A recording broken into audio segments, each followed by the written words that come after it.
Assalamualaikum warahmatullahi wabarakatuh. Yang terhormat Bapak Dr. Haji Sabilul Rusyad MSI selaku dosen pengampu mata kuliah Ulumul Quran serta teman-teman yang berbahagia. Puji syukur kita panjatkan kepada Allah Subhanahu wa taala yang telah melimpahkan rahmat dan karunia-Nya kepada kita semua sehingga kita dapat melaksanakan pembelajaran pada hari ini. Salawat serta salam semoga selalu tercurahkan kepada junjungan kita Nabi Muhammad SAW yang kita nanti-nantikan syafaatnya di yaumul akhir kelak. Amin. Sebelumnya perkenalkan, saya Nabilatul Sobria dengan NIM 4121048 sebagai moderator dan ada Nada Munalukiana dengan NIM 4121052. Ada juga Mbak Putri Sofinana Harina dengan NIM 4121053. Di sini kami akan mempresentasikan materi Fawatihus Suwar. Baik, untuk menghemat waktu, langsung saja ke penyampaian materi oleh saya sendiri. Pengertian Fawatihus Suwar. Menurut bahasa, Fawatih adalah jamak dari kata fathah yang berarti pembukaan atau permulaan atau awalan. Sedangkan kata aswar adalah jamak dari kata as-surah, yaitu sekumpulan ayat-ayat Al-Quran yang mempunyai awalan dan akhiran.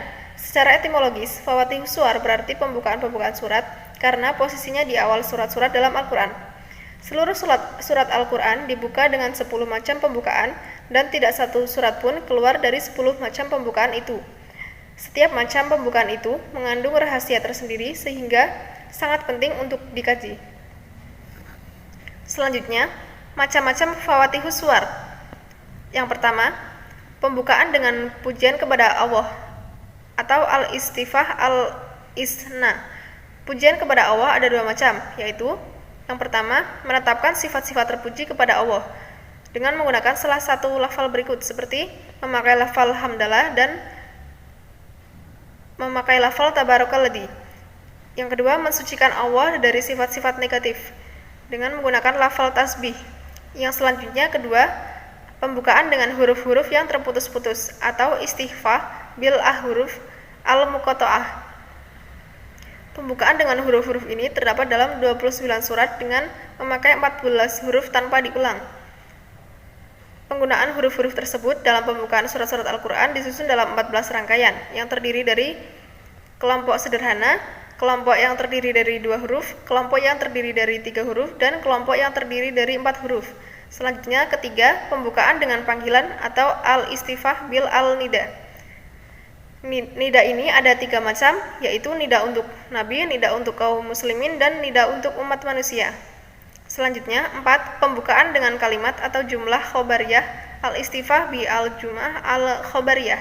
Jumlah khobariyah di dalam pembukaan surat ada 2 macam. Yang pertama yaitu jumlah ismiyah, yang kedua jumlah fi'liyah. Selanjutnya yang kelima, pembukaan dengan sumpah atau al-istifah bil al-qasam. Sumpah yang digunakan dalam pembukaan surat Al-Quran ada 3 macam dan terdapat dalam 15 surat. Yang pertama, sumpah dengan benda-benda angkasa. Yang kedua, sumpah dengan benda-benda bawah. Yang ketiga, sumpah dengan waktu. Sekian materi yang dapat saya sampaikan. Selanjutnya akan disampaikan oleh pemateri yang lain. Terima kasih. Selanjutnya yaitu macam-macam Fawatih al-Suwar. Yang keenam yaitu pembukaan dengan syafaat atau al-istifah bi al-syar. A. Syarat yang masuk pada jumlah ismiyah. 7. Pembukaan dengan kata kerja perintah atau al-istifham bi al-amr. 8. Pembukaan dengan pertanyaan al-istifham bi al-istifham. A. Pertanyaan positif yang pertanyaan dengan menggunakan kalimat positif. B. Pertanyaan negatif yaitu pertanyaan dengan menggunakan kalimat negatif. 9. Pembukaan dengan doa atau al-istifham bi al-du'a. 10. Pembukaan dengan alasan atau al-istifham bi al-ta'lil. 3. Pendapat para ulama tentang huruf hijaiyah pembuka surat. 1. Az-Zamakhsyari berkata dalam taswir al-Kasaf, huruf-huruf ini ada beberapa pendapat merupakan nama surat sumpah Allah supaya menarik perhatian orang yang mendengarkannya. Yang kedua, As-Sayuti menukilkan pendapat Ibnu Abbas tentang huruf tersebut, dikatakan pendapat huruf hijaiyah dugaan belaka. Kemudian As-Suyuti menerangkan bahwa hal itu merupakan rahasia yang merupakan Allah sendiri yang mengetahuinya. Al-Quwabi mengatakan bahwasanya kalimat itu merupakan tapi bagi Nabi. Mungkin pada saat Nabi dalam keadaan sibuk, maka Allah menyuruh Jibril untuk memberikan perhatian terhadap apa yang disampaikan kepadanya. Sayyid Rashid Ridho tidak membenarkan Al-Quwabi di atas karena Nabi senantiasa dalam keadaan sadar dan senantiasa menantikan kedatangan wahyu. Rashid Ridho berpendapat sesuai dengan Ar-Razi bahwa tapi ini sebenarnya dihadapkan kepada orang-orang musyrik Makkah dan ahli kitab Madinah karena orang-orang kafir pada Nabi membacakan Al-Quran mereka satu sama lain menganjurkan untuk tidak mendengarkannya. Selanjutnya ulama salaf berpendapat bahwa fawati suwar telah disusun semenjak zaman azaliyah sedemikian rupa supaya melengkapi segala yang melemahkan manusia dari mendatangkannya seperti Al-Quran. Baik, yang selanjutnya manfaat mempelajari fawatihus suwar. Yang pertama sebagai tambih atau peringatan dan dapat memberikan perhatian baik bagi Nabi maupun umatnya dan dapat menjadi pedoman bagi kehidupan ini. Yang kedua, pengetahuan bagi kita yang senantiasa mengkajinya bahwa dalam fawatihus suwar banyak sekali hal-hal yang mengandung rahasia-rahasia Allah yang kita tidak dapat mengetahuinya. Yang ketiga, sebagai motivasi untuk selalu mencari ilmu dan mendekatkan diri kepada Allah Subhanahu wa Ta'ala. Yang keempat, untuk menghilangkan keraguan terhadap Al-Quran, terutama bagi kaum muslimin yang masih lemah imannya, karena sangat mudah terpengaruh oleh perkataan musuh-musuh Islam yang mengatakan bahwa Al-Quran itu adalah buatan Muhammad. Yang kelima, dengan mengkaji fawatihus suwar, kita akan merasakan terhadap keindahan bahasa Al-Quran itu sendiri, bahwa Al-Quran itu datang dari Allah Subhanahu wa Ta'ala. Saya akan membacakan materi kesimpulan presentasi dari kelompok kami.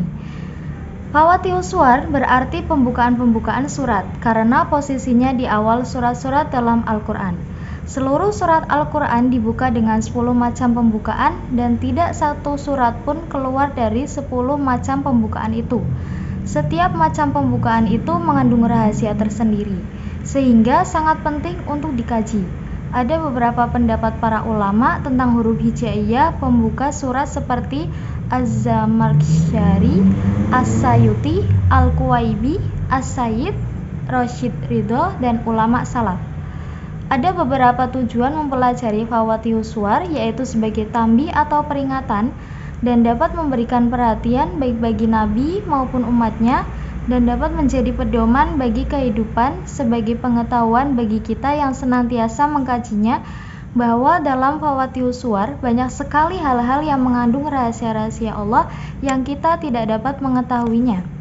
Sebagai motivasi untuk selalu mencari ilmu dan mendekatkan diri kepada Allah Subhanahu wa Ta'ala. Untuk menghilangkan keraguan terhadap Al-Quran dengan mengkaji fawatihus suwar, kita akan merasakan terhadap keindahan bahasa Al-Quran itu sendiri, bahwa Al-Quran itu datang dari Allah Subhanahu wa Ta'ala. Sekian presentasi dari kelompok kami, kurang lebihnya mohon maaf. Wassalamualaikum warahmatullahi wabarakatuh.